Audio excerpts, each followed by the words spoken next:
Assalamu alaikum dear students, I hope you'll be doing well. So let's begin today's lesson. I will wait with you one night longer, said the swallow, who really had a good heart. Shall I take him another ruby? मैं आपके साथ एक रात और ठहरूंगा, अबाबील ने कहा, क्योंकि इसका दिल वाकई बहुत नरम था.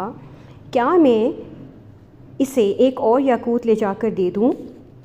Alas, I have no ruby now, said the prince. My eyes are all that I have left. They are made of rare sapphires. Pluck one out of them and take it to him. He will sell it to the jeweler and buy few food and firewood and finish his play. अफसोस, अब मेरे पास कोई याकूत नहीं रहा. शहज़ादे ने कहा, मेरे पास अब सिर्फ मेरी आंखें बची हैं, वो नायाब नीलम की बनी हुई हैं. इनमें से एक निकाल लो और दे दो.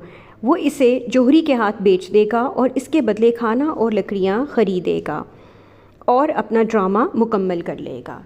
Dear prince, said the swallow, I can not do this, and he began to weep. प्यारे शहज़ादे, मैं ऐसा नहीं कर सकता, और वो रोने लगा.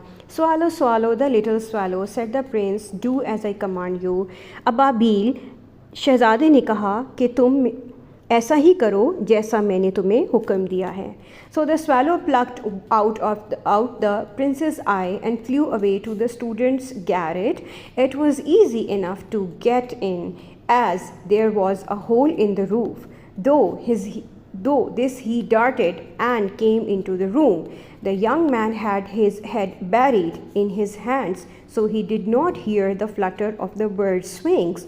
And when he looked up, he found the beautiful sapphire lying on the withered violets. चुनाचे अबाबील ने शहज़ादे की एक आँख निकाल ली और तालिब इल्म के बाला खाने की तरफ उड़ गया. अंदर जाना आसान था क्योंकि छत में एक सोराख था.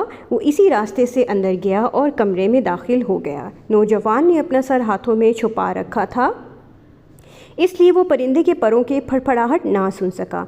जब इसने सर उठाया तो इसने देखा कि मुरझाए हुए बनफशों के पास एक खूबसूरत नीलम रखा हुआ है. I am beginning to be appreciated, he cried. This is from some great admirer. Now I can finish my play, and he looked quite happy. अब्बा, अब मेरी कदर की जाने लगी है, वो खुशी से चिल्लाया. ये किसी अजीम कदरदान की तरफ से है. अब मैं अपना ड्रामा मुकम्मल कर सकूँगा, और वो बहुत खुश नज़र आने लगा. The next day the swallow flew down to the harbor. He sat on the mast of a large vessel and watched the sailors hauling big chests out of the hold with ropes. Heave ahoy! They shouted as each chest came up. I am going to Egypt, cried the swallow, but nobody minded, and when the moon rose, he flew back to the happy prince. अगले दिन अबाबील बंदरगाह की तरफ उड़ा. वो एक बड़े जहाज़ के मस्तूल पर जा बैठा और मल्लाहों को रस्तों के ज़रिए जहाज़ के निचले हिस्से से बड़े बड़े संदूक निकालते हुए देखने लगा. हेयो हाय! वो हर संदूक के ऊपर आने पर नारा लगाते थे, मैं मिस्र जा रहा हूँ. अबाबील ने पुकारा, मगर किसी ने परवाह ना की, और जब चाँद निकला तो वो दोबारा खुश दिल शहज़ादे के पास उड़ गया. So that is it for today, dear students. We'll resume our next lecture in the next video. Till then, take care of yourselves, and Allah Hafiz.